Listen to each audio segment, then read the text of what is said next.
Hola, ¿qué tal? Soy Jonathan Lozada y te invito a compartir conmigo la antesala. ¿Cómo se reconfigura México en la renovación de la silla presidencial? Analicemos los hechos, los personajes y las circunstancias que van dando forma a este momento. Esto es La Antesala, el podcast. Hola, ¿cómo estás? Bienvenida a La Antesala este jueves 26 de noviembre de 2026. Te saludo desde Máxima 96.9 y Máxima 97.9. Estamos ya listos con la información, el análisis y lo más relevante del día de hoy. El Pleno de la Suprema Corte de Justicia de la Nación celebrará este jueves, el día de hoy, jueves 26 de febrero, su primera sesión extraordinaria fuera de la Ciudad de México, al trasladarse al municipio de Tenejapa, en la región de los Altos de Chiapas. Esto para discutir asuntos constitucionales vinculados a los derechos de los pueblos originarios. La decisión marca un hecho inédito en la Corte, un hecho inédito en la historia reciente del máximo tribunal, al abrir el debate judicial en territorio indígena y con transmisión pública. Bueno, sin duda un hecho muy relevante, un parteaguas en el quehacer histórico de la Corte en México, y probablemente no solo en México, sino quizá en el mundo entero. La Corte, recordemos, fue reconstituida, el Poder Judicial fue reformado, digamos, de raíz a partir de una votación que fue producto, pues, de del sentir ciudadano, de una serie de consultas con los mexicanos para ver la posibilidad de votar a quienes integrarían la Suprema Corte de Justicia de la Nación, el Poder Judicial en su conjunto, y de esa manera ciudadanos y ciudadanas decidir quiénes serían los y las jueces, ministros y ministras que ocuparían, pues, los cargos al interior del Poder Judicial. Y esto lo que hace hoy la Corte, de por primera vez salir de su edificio, digamos, de su sede, y no ir a cualquier lugar, ir a Chiapas, y no solo ir a Chiapas, ir al municipio de Tenejapa, en los Altos de Chiapas, una región olvidada, para tener su primera sesión itinerante. Bueno, marca un antes y un después. El caso central de la discusión de hoy es el amparo en revisión 344-2025, promovido por autoridades tradicionales tzotziles, esta comunidad indígena de la comunidad de la Candelaria en San Cristóbal de las Casas, quienes justamente demandan la creación de un marco jurídico claro, digamos, específico en Chiapas, que reconozca a los gobiernos comunitarios como sujetos de derecho público. El asunto podría presentar un precedente nacional en materia de autonomía indígena y relación entre comunidades y estados. Además de este expediente, la agenda incluye la revisión de un caso relacionado con patrimonio cultural del estado de Hidalgo y otro amparo impulsado por la comunidad Rarámuri de Tehuerichi en Chihuahua sobre el derecho a la identidad. Los tres asuntos serán transmitidos en vivo a través de plataformas oficiales del tribunal, con el objetivo, pues, de favorecer la transparencia y conocer directamente qué es lo que se trata en estas sesiones. ¿Cómo eran las sesiones de la flamante Norma Piña, este personaje oscuro, tenebroso, que pasó a la historia por defender, pues, ¿qué podemos decir? El interés de unos cuantos del poder económico? Es justamente en manos de ella en donde estuvo muchos meses, quizá años, engavetado el caso del usurero más grande de México, este profesional de evasión fiscal, que en algunos lugares todavía se le menciona como empresario. En realidad es un estratega en la evasión fiscal, Ricardo Salinas Pliego. Bueno, pero regresemos a Tenejapa, que es lo que nos ocupa, esta elección que como sede tiene Tenejapa y que responde a una composición sociodemográfica en el maravilloso estado de Chiapas, con más del 90% de población indígena, que además ha enfrentado rezagos históricos en muchos rubros, en educación, en conectividad, en servicios básicos, etcétera. En el contexto del estado, Chiapas, por cierto, alberga la tercera población indígena más grande del país y 12 de los 68 pueblos originarios reconocidos en México, en medio de indicadores que ubican a cerca del 70% de la población en situación de pobreza multidimensional. El proyecto del que hablamos fue elaborado por la ministra Loretta Ortiz y propone ordenar al Congreso de Chiapas legislar para garantizar el autogobierno de la comunidad tzotzil de la Candelaria y establecer mecanismos de presupuesto directo.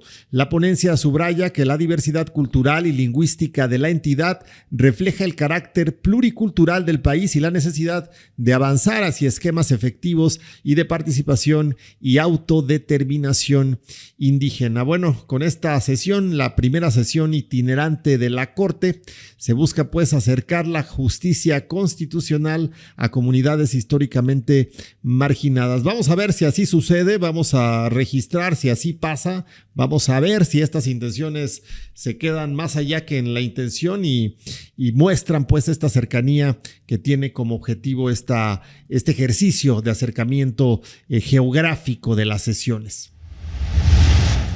¿Y cuál es el tema de la comunidad tzotzil de la Candelaria? Bueno, vamos a hacer un recuento rápido para estar sobre el tema y estar en el mismo canal. Bueno, el 28 de noviembre de 2021, esta comunidad, la comunidad tzotzil La Candelaria en San Cristóbal de las Casas, realizó una asamblea comunitaria donde decidió iniciar proceso para ejercer su derecho al autogobierno. El 4 de enero del 2022, una comisión comunitaria acudió al Congreso de Chiapas para solicitar formalmente el reconocimiento del gobierno comunitario y que la comunidad fuera considerada sujeto de derecho público. El 17 de febrero de 2022, ante la falta de respuesta del Congreso de Chiapas, autoridades tradicionales promovieron un juicio de amparo por omisión a su derecho de petición. El 24 de febrero de ese mismo año, el Congreso respondió mediante un oficio señalando que la competencia correspondía al Ayuntamiento de San Cristóbal de las Casas y que no existía un procedimiento legal estatal para reconocer gobiernos comunitarios indígenas. Hubo una ampliación del amparo. Frente a esta negativa, obviamente la comunidad amplió su defensa para denunciar la omisión legislativa de garantizar los derechos de libre determinación, autonomía y autogobierno indígena.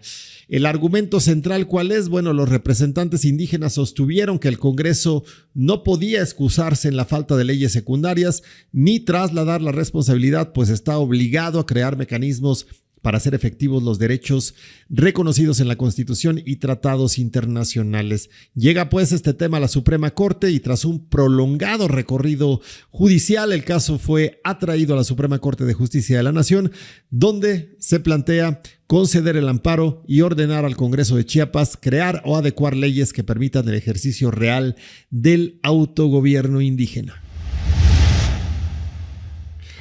El Congreso del Estado de Chiapas se colocó entre las primeras legislaturas del país en avalar la reforma constitucional que reduce la jornada laboral al aprobar en pleno la minuta de decreto que modifica las fracciones cuarta y onceava del apartado A del artículo 123 de la Constitución Política de los Estados Unidos Mexicanos. Con esto, el Congreso de Chiapas se convierte pues en el primero, justamente el primero, no entre las primeras, el primer Congreso en aprobar la reforma constitucional para la jornada laboral de 40 horas que tendrá lugar en 2030. Recordemos que es una reforma que se hará de manera escalonada y paulatina, donde el objetivo pues es llegar a esto, a las 40 horas en vez de 48 horas semanales y que irá pues haciéndose de manera gradual. Todos los partidos políticos presentes en esta sesión se manifestaron a favor, cada uno de ellos tuvo una participación. Por parte de Morena estuvo Marcela Castillo Atristain, por parte del Partido del Trabajo, la diputada Elvira Catalina Aguilar Álvarez, por parte del PRI estuvo Rubén Antonio Suart Esquinca, y por parte de Movimiento Ciudadano, la diputada Andrea Negrón Sánchez, mientras que por el PAN estuvo la diputada Giovanni Marisela Ibarra Gallardo. Escuchemos lo que dijo Juan Marcos Trinidad Palomares en el marco de esta sesión. La Cámara de Diputados del Honorable Congreso de la Unión aprobó la minuta proyecto de decreto por el que se reforman las fracciones cuarta y 11ª del apartado A del artículo 123 de la Constitución Política de los Estados Unidos Mexicanos, en materia de reducción de la jornada laboral. Con la aprobación de esta minuta, Chiapas se integra al proceso legislativo nacional que requiere, como sabemos, el aval de la mayoría de los congresos estatales para concretar la reforma constitucional. Tras agotarse el punto que motivó la sesión extraordinaria de ayer, la mesa directiva declaró clausurados los trabajos, marcando un paso relevante hacia la ruta de la implementación de una nueva configuración de la jornada laboral en México. Y esta mañana el tema central de la conferencia matutina, de la conferencia de la presidenta Claudia Sheinbaum Pardo, de la conferencia del Gobierno de México, fue el turismo, el auge turístico que ha tenido México en los últimos meses. Justamente la presidenta de México destacó que la llegada de 98.2 millones de visitantes internacionales al país durante 2025, que es el registro que se tiene de visitas a México, refleja la riqueza cultural y natural de la nación, así como el proceso de transformación política y el trabajo de promoción turística que se realizan en territorio nacional, factores que, dijo la primer mandataria, impulsaron un crecimiento de 13.6% respecto a 2024. Justo en el marco de esta conferencia, subrayó también que la tendencia positiva podría fortalecerse en 2026 ante el impacto del Mundial de Fútbol que atraerá a millones de personas adicionales. Escuchemos a la presidenta de México en el marco de esta conferencia. La última gráfica de inversión extranjera directa, que ayer salió la cifra de Banco de México, es récord. 2025 creció 10.8% de 2024 a 2025. En ese contexto, la mandataria mexicana informó que la derrama económica generada por los visitantes internacionales alcanzó más de 34,000, casi 35,000 millones de dólares, lo que representa un crecimiento del 6.2% anual. Por su parte, la secretaria de Turismo, Josefina Rodríguez Zamora, quien estuvo también presente en la conferencia matutina de hoy, detalló que la llegada de turistas internacionales creció, como lo anunció la presidenta, 6.1% con 47.8 millones de personas, mientras que 11.4 millones de cruceristas arribaron a puertos mexicanos, una cifra que, dijo, implicó un aumento del 12.6% y una derrama de casi 1,000 millones de dólares. Asimismo, los vuelos regulares nacionales registraron un incremento del 3.3%. Bueno, vuelos irregulares, esos no existen más que los que llegan tarde o salen y despegan a destiempo.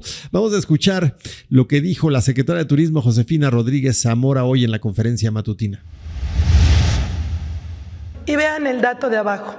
México creció 6% más que el 2024, con 47.8 millones. ¿Qué quiere decir? Que México refleja el crecimiento por arriba del continente americano y también arriba del promedio de lo que creció el turismo en el mundo.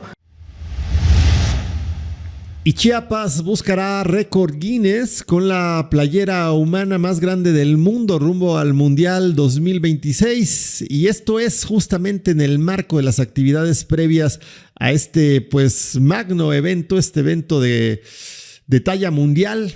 Tuxtla Gutiérrez será sede mañana viernes de un intento histórico. Seguramente se logrará un intento en el que están echándole toda la carne al asador por parte del gobierno federal y del gobierno de Chiapas por romper un récord Guinness con la conformación de la playera humana más grande del mundo, un evento que se espera reúna por lo menos a 5,000 personas en el estadio Víctor Manuel Reina.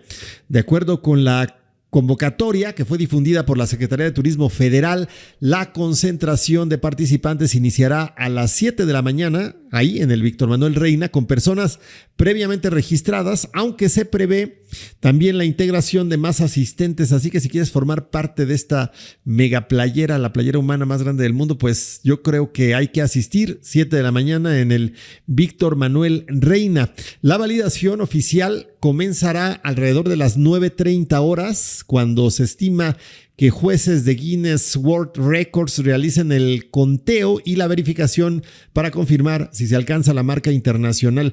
La titular de Turismo Federal, Josefina Rodríguez Zamora, bueno, esto también fue anunciado en el marco de la conferencia de hoy y aquí se tocó ese tema también, dio a conocer que el intento de récord se organiza en coordinación con el Instituto de la Juventud de Chiapas y que forma parte de la Estrategia Nacional de activaciones rumbo a la Copa del Mundo 2026. Escuchemos lo que dijo al respecto Josefina Rodríguez Zamora.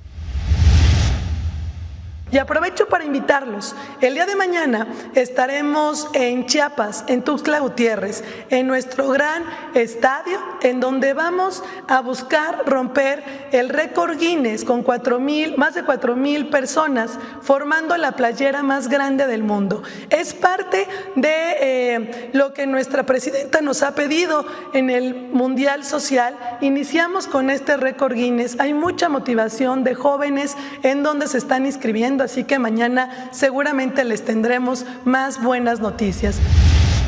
Para tener un antecedente, bueno, previo a ello es Guatemala. Fue Guatemala el país que obtuvo el récord Guinness con 3,000 personas. Bueno, 2,000 más me parece que sí lo logran. Ojalá que podamos retratarlo y podamos compartirlo con ustedes a través de los espacios de Jonathan Lozada en la red y la antesala. También anunció la titular de Turismo en México que se contempla en Los Cabos, Baja California, la realización del mural más grande del mundo con talento local que busca pues consolidar también un récord Guinness y posteriormente una apuesta a la movilización de personas en la Ciudad de México para lograr 15,000 participantes que puedan reunirse en las utopías o en todo las sedes que disponga la Ciudad de México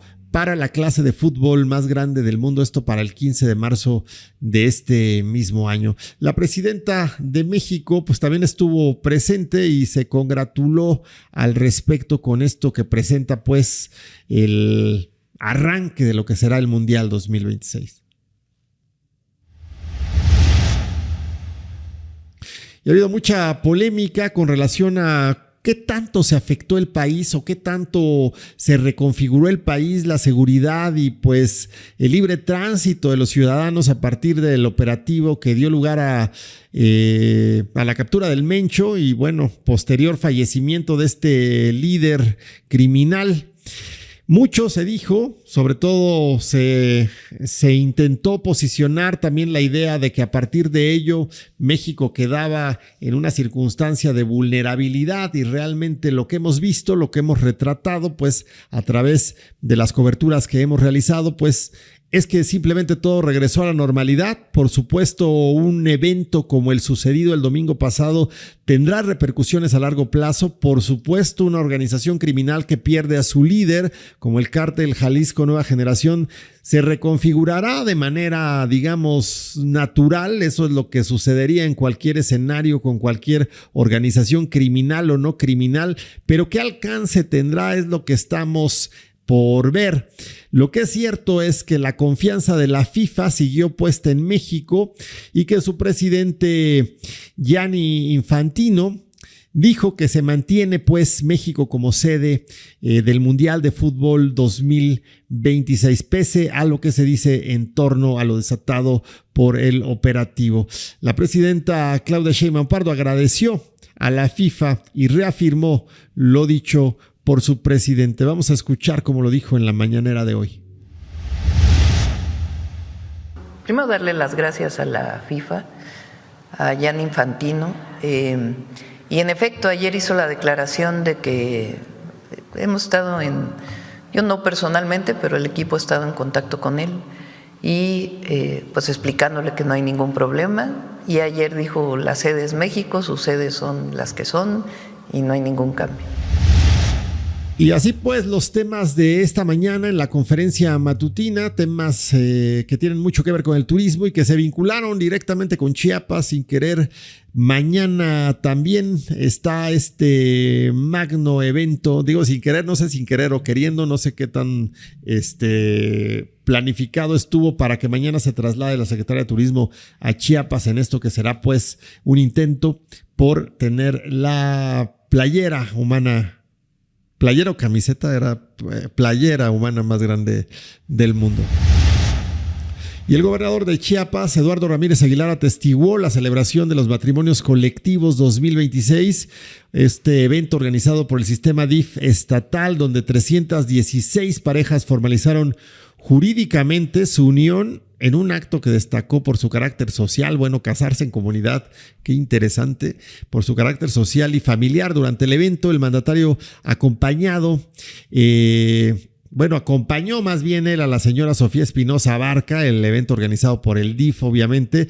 Pues ahí el primer mandatario felicitó a las y a los contrayentes de matrimonio por dar este paso que brinda certeza jurídica a sus familias. En su mensaje, Ramírez Aguilar subrayó que el matrimonio representa una decisión trascendental en la vida de las personas y reconoció que la formalización legal fortalece no solo a las parejas y sus hijos, sino también el tejido social. Asimismo, aseguró que su administración continuará impulsando acciones orientadas al bienestar de las familias de Chiapas. Escuchemos al gobernador Eduardo Ramírez Aguilar. Están ustedes dando un gran paso en formalizar jurídicamente lo que ustedes decidieron por voluntad propia, compartir la vida en pareja. Es sin duda un acto importante para sus hijos, para ustedes en su certeza jurídica, pero particularmente también lo es para la sociedad en su conjunto y para las instituciones. Y la dirección del Buró de Turismo de Tuxtla Gutiérrez, para no perder el hilo del turismo, nos fuimos desde lo federal hasta la capital de Chiapas, invita al desfile promocional en un formato convoy de automóviles de la Supercopa Roche France. Esto será hoy jueves 26 de febrero de 4 a 6 de la tarde en la capital chiapaneca. El desfile partirá de la entrada poniente de la ciudad, mejor conocida como La Pochota, y recorrerá el Boulevard Belisario Domínguez hasta la Cabeza Maya. Habrá firmas de autógrafos con pilotos y 1,000 boletos de cortesía para el público. Te invita el ayuntamiento a vivir la adrenalina de este gran evento. Te invita con tu familia a que seas parte del rugido que dice el ayuntamiento hará vibrar a Tuxtla. Vamos a ver si vibra y ruge así como se espera. Vamos a un corte, estamos transmitiendo a través de la señal de Máxima. Soy Jonathan Lozada y esto es La Antesala, el podcast. Gracias por continuar con nosotros a través de Máxima 96.9 y Máxima 97.9. Es jueves 26 de febrero de 2026 y estamos con Carlos Herrera en la redacción. Carlos, ¿cómo te encuentras el día de hoy? Muy bien, Jonathan. Muchas gracias por la bienvenida y un saludo a tu audiencia. ¿Qué hay de bueno por aquí? ¿Qué hay de bueno entre los titulares, entre las noticias, entre la vida cotidiana que se desata en el país y en el mundo? Pues me llamaba mucho la atención esta noticia del récord Guinness de la playera humana más grande del mundo. Creo que a veces es entre el morbo de nosotros por saber hasta dónde podemos llegar y también como que llama la atención, ¿no? Como que despierta una espinita de curiosidad. Sí, curiosidad y ver si se logra. Se me hace que sí lo van a lograr. Que no me imagino cómo la van a hacer. Yo creo que se van a vestir de un solo color o habrán, no sé, habrá que verlo. Vamos a tenerlo documentado. Y me llama mucho también la atención este tipo de eventos masivos y grandes. Y me recordó, digo, no tiene nada que ver, pero hubo tú seguramente recuerdas un fotógrafo que retrata masas de personas desnudas. ¿Cuál es su nombre? ¿Te acuerdas? Y él estuvo hace algunos años en México. Me acuerdo mucho porque a mí me tocó una cobertura en cierto momento de mi vida. Estuve también dirigiendo un sistema informativo de televisión y radio y pues nos tocó esa cobertura y fue impresionante ver a los yo creo que cientos de miles de gentes desnudos reunidos en la capital del país. Sí, impresionante, ¿no? Creo que Tunick, se llamaba Spencer Tunick. Spencer Tunick, exactamente. Y justo, o sea, me llama mucho la atención también como el tipo de gente que se animó a participar, ¿no? Eran muchos, ¿no? O sea, tenían algo en común. ¿Qué tipo de gente? Bueno, habían muchos jóvenes, creo que en su mayoría los jóvenes tienen menos recato a mostrar sus partes al desnudo, pero creo que habían gentes adultas, habían señoras, habían abuelitos. Y sí, ¿qué los motivó? No sé. ¿Tú te animarías? No sé si desnudo, pero creo que también es como este ánimo colectivo de participar en un proyecto, ¿no? Por ejemplo, es como los extras de cine, ¿no? Que de pronto como que aunque sean un puntito en la pantalla, dices como yo estuve ahí, ¿no? Yo formé parte como de esta cosa tan enorme. Pero también requiere de algo más, porque de quitarte todas tus prendas y ponerte a caminar en el Zócalo ahí así como en Cipolite, ¿no? O sea, sin ningún recato. No tienes que tener pena. Digo, no habría por qué tener pena en realidad. Pues así llegamos al mundo, ¿no? Pero no es lo más habitual y ciertamente... Pues si muchas personas tienen conflicto porque tienen una pequeña lonja, ahora imagínate que le vean la lonja, el trasero, la espalda, el delantero y lo demás, ¿no? Claro, pero yo creo que ya entre tantos uno pierde el pudor, ¿no? Incluso yo creo que el de la pena sería el que va como con una prenda ahí, ¿no? El que no debería de tenerlo, ¿no? Oye, hablábamos de crónicas, cambiando un poco de tema. Bueno, no sé si cambiando radicalmente de tema, porque la crónica se puede hacer en cualquier momento. La crónica, que es un género periodístico de los más bellos, desde mi punto de vista, un género periodístico a través del cual retratas los detalles de un acontecimiento, de un suceso, de un encuentro, de un desencuentro, en donde podemos ver los colores a través de las palabras, podemos sentir las aromas del lugar descrito a través de la pluma mágica del escritor, los colores, hasta los rayos del sol nos lo podemos imaginar. Este género que puede retratar todo en absoluto, y hablamos de que retrata lo cotidiano y también lo más trascendental de cualquier sociedad y de cualquier momento de la historia del mundo. Seguramente la practicas tú, Carlos. Cuéntanos qué piensas en torno al tema. Pues justo coincido con esta idea que planteas, que todo es materia prima para una crónica, ¿no? Sí. Y puede ser como desde los detalles más nimios, desde lo más pequeño, hasta, pues sí, ser como todo este reflejo de un momento en la sociedad, ¿no? Y pensando en esta idea de que puede surgir de cualquier cosa y puede ser como tan evocativa de los espacios, de las sensaciones, de los olores, de los sabores. Fíjate que justo me acordaba de un texto de Artemio de Valle Arizpe que abordó mucho como pues las leyendas de la colonia, como estos textos de corte costumbrista.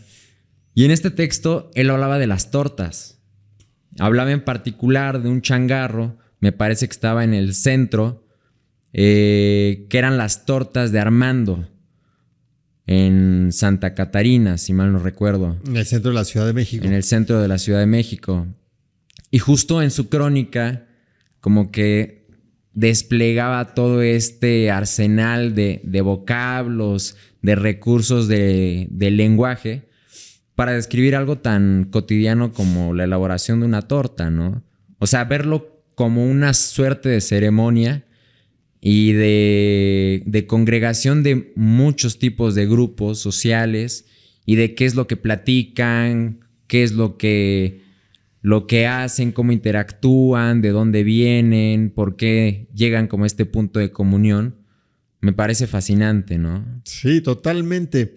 En esto, en lo más cotidiano, en lo más simple, hasta, no lo leí, pero me imagino que hasta te puedes imaginar el sabor de la torta. Hasta se te antoja la torta, ¿no? Se te antoja la torta. Y me estaba acordando ahorita que mencionabas esto, le mando un saludo a Ricardo del Muro, periodista, yo creo que de los periodistas más consolidados. Me decía, su tesis la hizo sobre los tacos también, ¿no? No sé, no la leí, desgraciadamente no tuve la oportunidad. Hizo una tesis en sociología, pero cuando me dijo sobre los tacos, yo era mucho más joven, dije, ¿cómo se puede hacer una tesis sobre los tacos? Y al empezar a reflexionar, justo así como lo planteas tú, es que hay un mundo detrás y una serie de, no solo de historias, de circunstancias y de elementos que te hacen identificar que eso es México, por ejemplo, ¿no? Que eso es una parte muy peculiar del mundo con sus características propias, ¿no? Claro, y también cómo se puede hacer casi una taxonomía, ¿no? De los tacos, de los taqueros y de los clientes de una taquería, ¿no? Cómo se agarra o de qué manera conviven en un mismo espacio, ¿no? Y también, ¿cómo le llamas tú a un cierto taco? Porque no es lo mismo en provincia, no es lo mismo incluso entre alcaldías. Siento que también como que hay este sesgo lingüístico en cada manera de enunciar las cosas, ¿no? Sí, me llama la atención que mucha gente piensa en el extranjero que la comida mexicana son tacos, ¿no? Que es un platillo, ¿no? Yo cuando he tenido oportunidad de estar en una circunstancia como esta, me gusta aclarar, no, o sea, un taco es una tortilla a la que le puedes poner lo que tengas enfrente y lo que quieras, ¿no? Y justamente como dices, pues hay una variedad de lugar a lugar, ¿no? Ahorita que mencionabas esto, en Chiapas se especifica mucho si el taco es suave o si es taco dorado, ¿no? O sea, un taco normal tiene que especificarse que es taco suave, ¿no? Porque va con la tortilla así como suavecita. Mientras en otros lugares, en Ciudad de México, pues taco es taco, ¿no? Las otras son flautas, ¿no? Claro. Y justo ahorita que hablábamos de la crónica, pues recordaba a Salvador Novo, que justo se metió muchísimo en la parte de la gastronomía y que también creo que como cronista de la Ciudad de México aportó como un carácter distinto, ¿no? Más allá de la historia, más allá de imprimir como todo un México, creo que él hablaba mucho desde el yo. O sea, desde lo que yo he visto, desde lo que se platica en mis círculos sociales. Creo que mucho, por ejemplo, de la crónica es también hablar desde lo cercano. Y por ejemplo, también siento que es un poco como aventurarse, ¿no? Uh-huh. De a lo mejor no he vivido esto o a lo mejor no he estado en contacto con esto, vámonos a estar en contacto, ¿no? Sí, y la crónica está presente en toda la historia de los pueblos, ¿no? Sí, o nos podríamos incluso remontar hasta el siglo XVI, ¿no? Si consideramos que los textos que escribieron pues Bernal Díaz del Castillo, los conquistadores españoles desde su óptica, para dar cuenta, creo que de dos cosas, como ensalzarse por la parte de sus proezas, de miren lo que hicimos, uh-huh. Pero también como las maravillas que descubrieron, ¿no? de nuestros pueblos originarios. Y están pues los ejemplos, bueno, hay libros que llevan nombre de crónica, ¿no? Y ¿por qué no citamos al maravilloso Gabriel García Márquez con Crónica de un secuestro, ¿no? Me acuerdo mucho de esta obra porque cuando yo empecé en el periodismo, un día en alguna ocasión me dijeron, esta vez te va a tocar cubrir la fuente policíaca. No sabes qué cosa tan fea para mí. No, para mí que me gusta, pues, lo escabroso. No, que no me gusta lo escabroso, que me gusta la política, ¿no? Me gusta el arte, ¿no? Me gusta, pues, cubrir eventos como este, ¿no? En ese momento venía yo de obras de teatro y de cubrir es justamente cultura. Y de repente lo policíaco, ¿no? Estar viendo muertos, decapitados, atropellados, balaceras, ¿no? Era verdaderamente un reto para mí, pero lo hice en la medida de lo posible y me acuerdo que en ese momento el jefe de edición, el director del periódico en el que trabajaba en ese momento me dijo, oye, qué mal está tu trabajo, ¿eh? Yo venía realmente, la verdad, de tener muchos casos de éxito y me dijo, vas a leer Crónica de un secuestro y eso es lo que tienes que hacer. Cuando vayas a cubrir algo policíaco, fíjate en los elementos que tocó García Márquez, cómo se dio. Bueno, se transformó el mundo a partir de eso, ¿no? Poder retratar lo que sucedió casi como detective, buscar las pistas, ¿no? Y rearmarlas en una historia, pues es otra cosa, ¿no?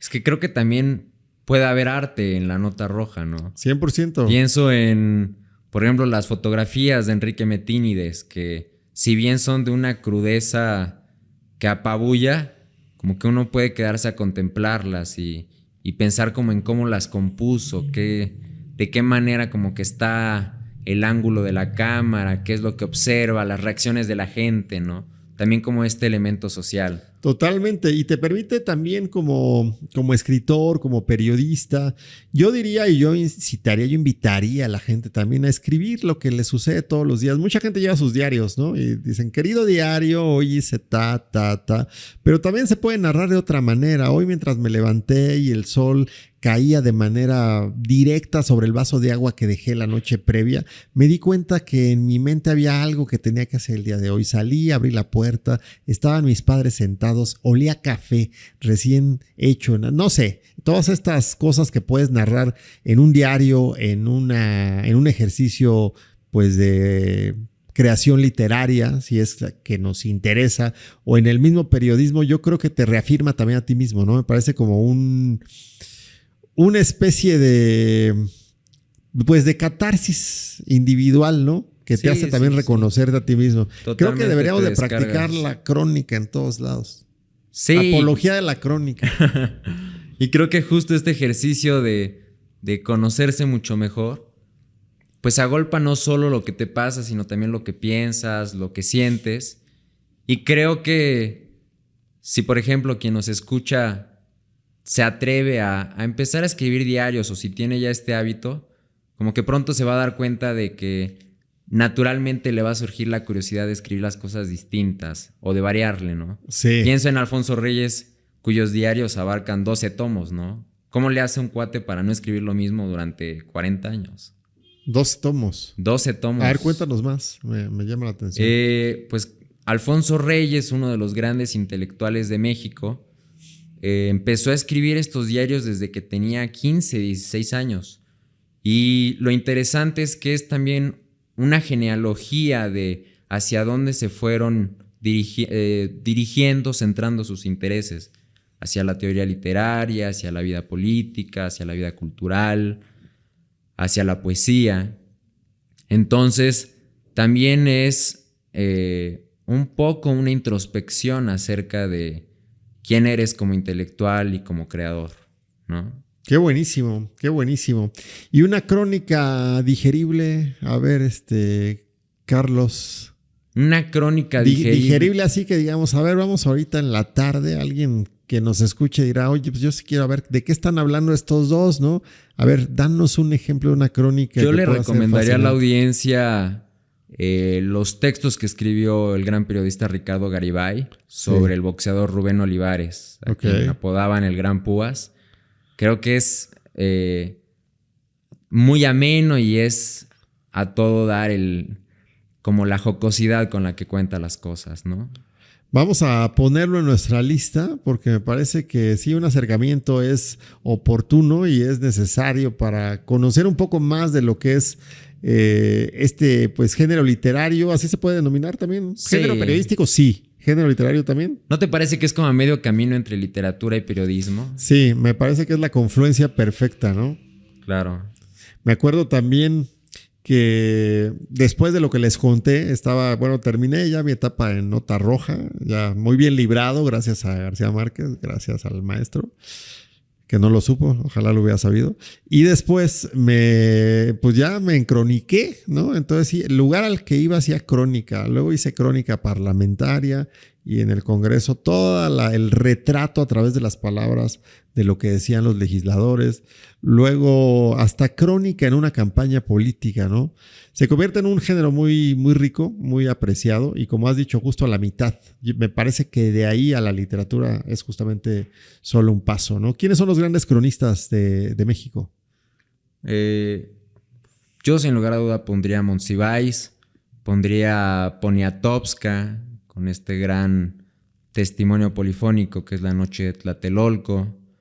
Pondría tal vez a los precursores del género, ¿no? Manuel Gutiérrez Nájera, Ignacio Manuel Altamirano, Manuel Paino. Pondría a Martín Luis Guzmán, pero también podría, por ejemplo, a la China Mendoza o pondría a Magali López III, como ya más para acá, como voces contemporáneas, ¿no? Que hablan de de temas que hoy en día como que podemos familiarizarnos más, ¿no? Por ejemplo, el tianguis del Chopo o las vicisitudes en un vagón del metro. Pero también creo que Crónica podemos verla en cartones de la familia Burrón o en canciones de Rodrigo, ¿sabes? Creo que ese elemento podemos verlo perfectamente retratado en manifestaciones tan diversas, tan plurales, que abordan nuestra cotidianidad, ¿no? Monsiváis escribió algo sobre varios como pequeños ensayos, ¿no? No me acuerdo cómo se llama el libro completo. Es muy famoso, seguramente tú te recuerdas, sobre México y la identidad de México. Yo recuerdo con cariño Días de Guardar, que fue tal vez como el primer libro de crónica que me gustó mucho. Y de él precisamente evoco una crónica en la que hablaba del estreno de un musical en Acapulco. La obra era Hair, cabello en inglés, que era sobre hippies, la era del acuario y todo ese rollo.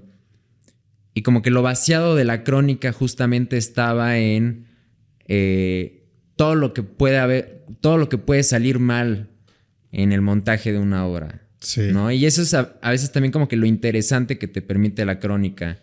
O sea, a partir de lo que no se concretó, a partir del error, de los tropiezos, de las peripecias, como que sacar la materia prima de tu texto.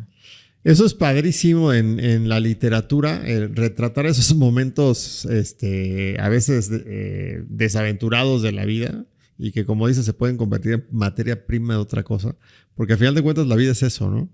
La vida es un constante caer en equivocaciones para poder de ahí construir nuevas situaciones, ¿no? Me acuerdo también, yo aquí creo que este espacio lo estoy haciendo en una especie de remembranzas de mi vida, ¿no? Con cada tema que estamos tocando. De anecdotario o diván, ¿no? De anecdotario, ¿no? Pero siempre me vienen ideas porque justo había una de las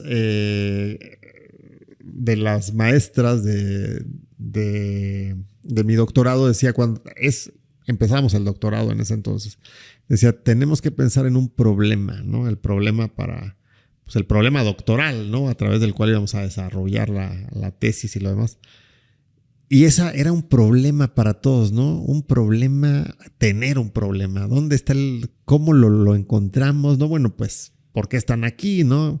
Pero llegó un punto en donde yo creo que se desesperó y de una manera muy, muy maternal y muy amable dijo, miren, tener un problema es tener el universo a sus pies. Cuando tengan un problema tienen un panorama, un mundo, un infinito horizonte para resolverlo. Piensen en ello y encuentran la mejor manera. Y ahí es donde estas cosas como la que retratas, estas desaventuras de una puesta en escena, de un trabajo, de una vida, de un matrimonio, de cualquier cosa, pues reflejan esa esencia humana y nos llevan también a la autorreflexión después de la lectura, ¿no? Por eso yo insisto en que la lectura es tan importante porque no solo retrató y documentó parte de la vida de alguien o los elementos singulares de la existencia humana, sino se vuelven a vivir cada que leemos un libro. Creo que despertamos y enriquecemos individualmente ese legado del autor, ¿no? Totalmente de acuerdo. Y creo que a través de la lectura también como que resignificamos nuestros fracasos de algún modo. Sí. ¿No?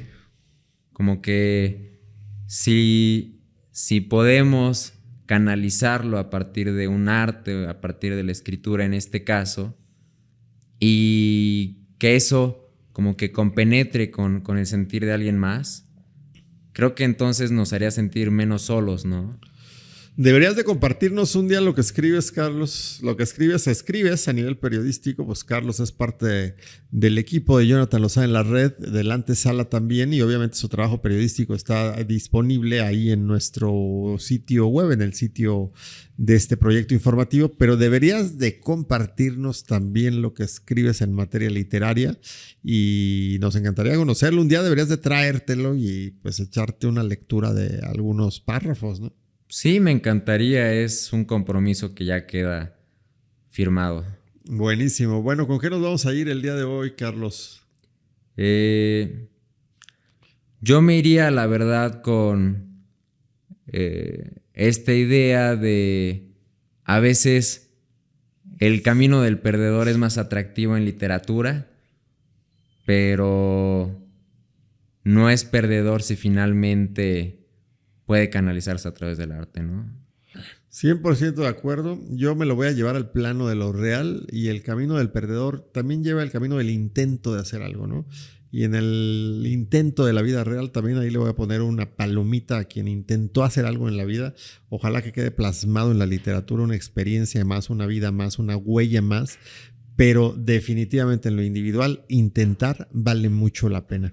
Gracias por habernos acompañado, gracias por haber estado con nosotros en este espacio el día de hoy de jueves 26 de febrero de 2026. Los esperamos mañana en punto de las 2 de la tarde, aquí a través de la señal de Máxima. Soy Jonathan Lozada y esto fue La Antesala, el podcast.